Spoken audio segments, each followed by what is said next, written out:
¿Hasta qué punto puede llegar el ser humano a causar dolor? Quitando la libertad del prójimo, ¿cómo alguien puede ser capaz de quitarte tu libertad? ¿Bajo qué condiciones estamos sometidos? El ser humano no tiene límites. Pareciera que nunca podríamos cansarnos de esa curiosidad propia que nos caracteriza. La bondad tampoco tiene límites, la maldad igual. Jamás vamos a poder saber con certeza lo que las personas pueden llegar a hacer. Pero si en tu propia familia se dan eventos malvados, que a los que te rodearon por varios años y supuestamente los has conocido, muestren actitudes que no cuadran con los valores que, como sociedad de orden público que es la familia, existan energías tan negativas, que tu sola impresión de no saber con quiénes has convivido en todos estos años podría causarte una mera desconfianza de absolutamente todo lo que te rodea. Nada podría volver a ser lo mismo. El hecho de saber quiénes supuestamente amaste y te amaron serían capaces de hacerte algo inimaginable, algo tan antinatural como quitarte la libertad de vivir y ver la luz del sol. Esta historia es tan oscura que el hecho de tan solo al imaginar lo que vas a escuchar puede herir tu sensibilidad. Ha llegado a ser tan surreal que la misma muerte puede que suene menos fuerte. El cuerpo humano puede llegar a soportar tanto dolor por tiempos muy prolongados que si no existe el límite para terminar con un sufrimiento inducido, no existirá tampoco una forma de frenarlo. Esta es la historia de Blanche Monnier.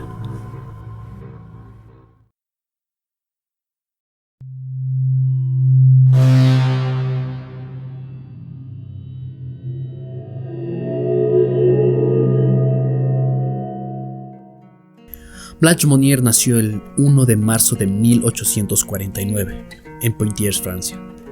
Nacida en el seno familiar aristócrata francesa, cuyos padres eran Charles Monnier y Louise Monnier, y su hermano Marcel.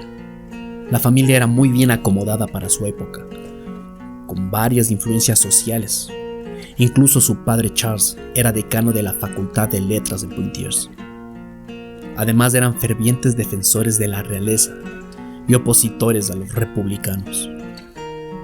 El hermano de Blanche, Marcel, era prefecto cuando se dio la noticia de la desaparición de Blanche. Alegan las personas que la conocieron personalmente que era una chica muy hermosa, de ojos grandes y cabello hermoso, alta y de muy buen corazón, cuya personalidad bondadosa era de los atributos más tiernos de ella.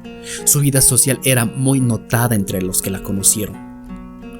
Pero todo se vendría abajo en 1876. A sus 26 años, Blanche desaparecería. Extrañamente, justo en la época de su desaparición, Blanche estaba en busca del amor de su vida, destacando mucho por su belleza. Estaba sujeta a halagos que entre la alta sociedad ella resaltaba, recibiendo así muchas cartas románticas por parte de sus pretendientes. Blanche era una mujer muy romántica. Su personalidad llegaría a deducciones por parte de los que la conocían, y una perfecta excusa para que los que querían aprovecharse de ella, fijando sus propios intereses personales, aquellos que la desaparecieron, haciendo creer que ella se escapó con el amor de su vida, algo que no fue así. Resulta que en el año 1876 Blanche conoció al hombre que ella consideró que sería con quien compartiría su vida. El hombre del cual se había enamorado era un abogado mayor que ella. Además estaba sumergido en la pobreza, sumándole a que su padre era un republicano, noticia que no le agradó a los padres de Blanche, que eran monárquicos y fieles católicos devotos, ocasionando que tomaran la terrible decisión de encerrarla hasta que cambiase de decisión. Con la supuesta desaparición inducida por los propios familiares de Blanche, algunas personas comentaron que los vieron sufrir el luto de la desaparición, mostrando una verdadera preocupación por ella durante algunos días. Sus padres supieron descaradamente cómo lidiar con las personas preguntonas, pues las versiones variaban entre cada persona entrevistada. Algunos mencionaban entre las mentiras de sus padres que enviaron a Blanche al Reino Unido a un internado modificando la versión con el pasar del tiempo. Además decían que Blanche se había mudado a Escocia. Pasaron los años y las personas empezaron a olvidarse de la supuesta desaparición, dejando así atrás el recuerdo de Blanche. En 1882, el padre de Blanche, Charles Monnier, murió. Y 3 años después, murió aquel abogado del cual ella se había enamorado. Con el padre muerto y una herencia familiar que disfrutar, Louis y Marcel se dedicaron a hacer obras de caridad con la comunidad, contribuyendo económicamente, ganándose el cariño de las personas, maquillando el verdadero horror que traían por dentro. Cuánto descaro de Marcel, que inclusive recibió un galardón por su gran gesto de contribución con la sociedad. Pero gracias a las personas atentas, que empezaron a observar inconsistencias alrededor de la casa de los Monnier, el 23 de mayo de 1901, 25 años después de la desaparición de Blanche, el fiscal de París recibió una carta anónima con detalles muy inquietantes y perturbadores. La carta decía: Señor fiscal, tengo el honor de informarle de una gravedad excepcional. Se trata de una señorita que está encerrada en la casa de la señora Monnier, privada de comida, que ha vivido sobre basura podrida durante los últimos 25 años. El fiscal conocía a la familia, sugestionado por lo que estaba escrito en aquella carta anónima, impactado porque conocía a Louise Monnier, una mujer de 75 años, tan buena con la sociedad, de una familia de alta reputación, pueda ser capaz de cometer algo así. El fiscal decidió ir a la casa a las 5 de la tarde, acompañado de 2 policías más, para comprobar con sus propios ojos lo que aquella carta decía. Imaginen cómo habría reaccionado el fiscal al enterarse de un crimen así de alguien que supuestamente conocía. Con la llegada de los agentes a la casa, en principio se les negó la entrada. Poco a poco fue cediendo la señora Monnier, permitió que entrasen en la casa para evitar sospechas. Los agentes en principio dentro no encontraron nada fuera de lo común. Todo lo notaron en orden, absolutamente sin novedades, sumando la tranquilidad de Luis. La sospecha disminuía, agregando la fina apariencia de la viuda de Monnier, que al parecer era una mujer que no descuidaba su imagen personal. Pero pronto notaron un mal olor, un olor fétido, desagradable, que se emanaba desde la segunda planta. Con excusas de encima, Louis se negaba rotundamente a darles el acceso a los policías a las habitaciones del segundo piso, fingiendo que no sabía dónde estaban las llaves y que no podían abrir la habitación de donde venía ese olor. Con mucha insistencia, los agentes fueron al segundo piso y abrieron la puerta, recibiéndolos un olor extremadamente asqueroso. El policía dio un paso atrás, abrumado por la terrible pestilencia. La habitación estaba absolutamente a oscuras, no entraba luz por las ventanas, en absoluta tiniebla, a plena luz del día. El fiscal y los policías entraron rápidamente con intenciones de abrir las ventanas, mismas que estaban empotradas con candados y cadenas. Tuvieron que romper todo lo que cubriese a la ventana para que entre un poco de luz. Al poder observar alrededor, el impacto fue el siguiente.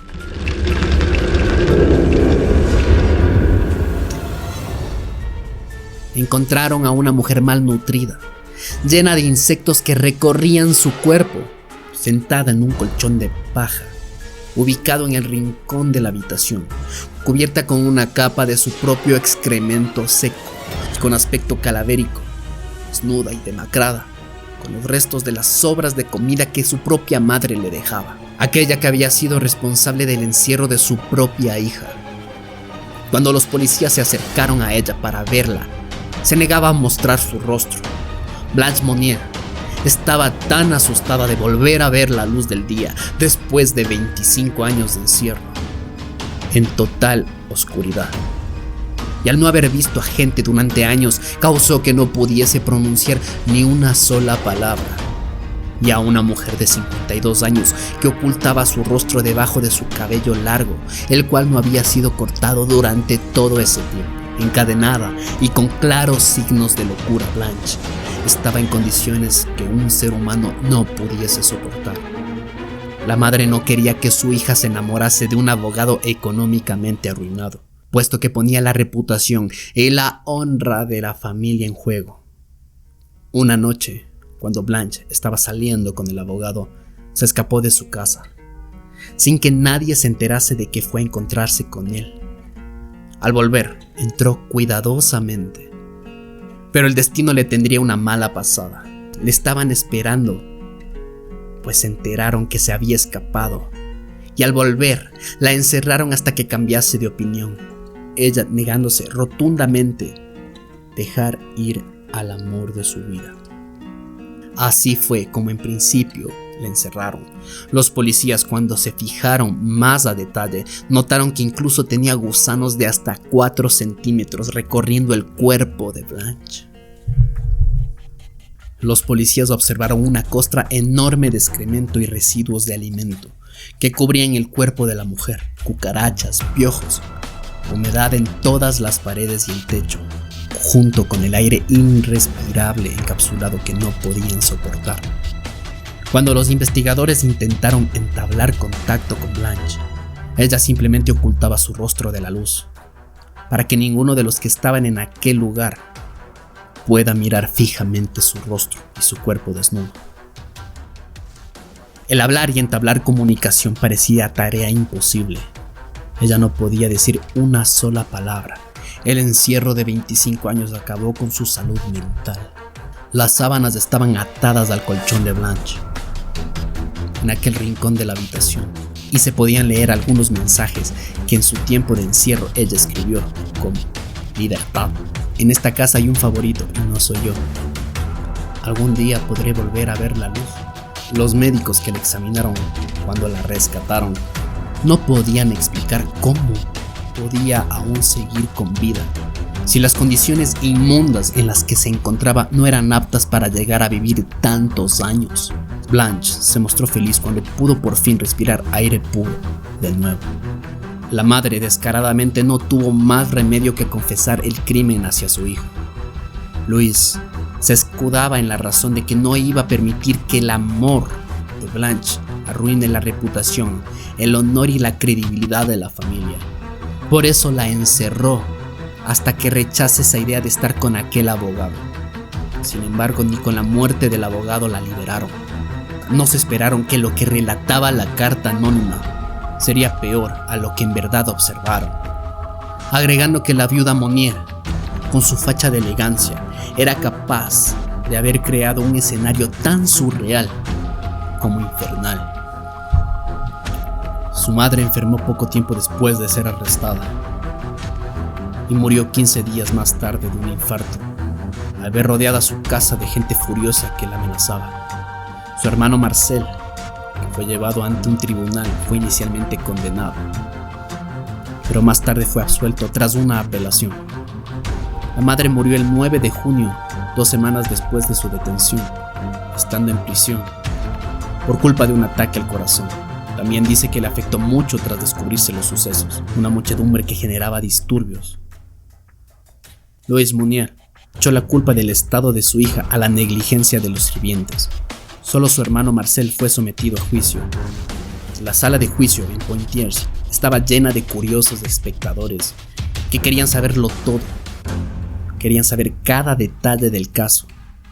Solo la instrucción previa al juez había recibido 160 testimonios de las personas que han tenido relación con la familia Monnier.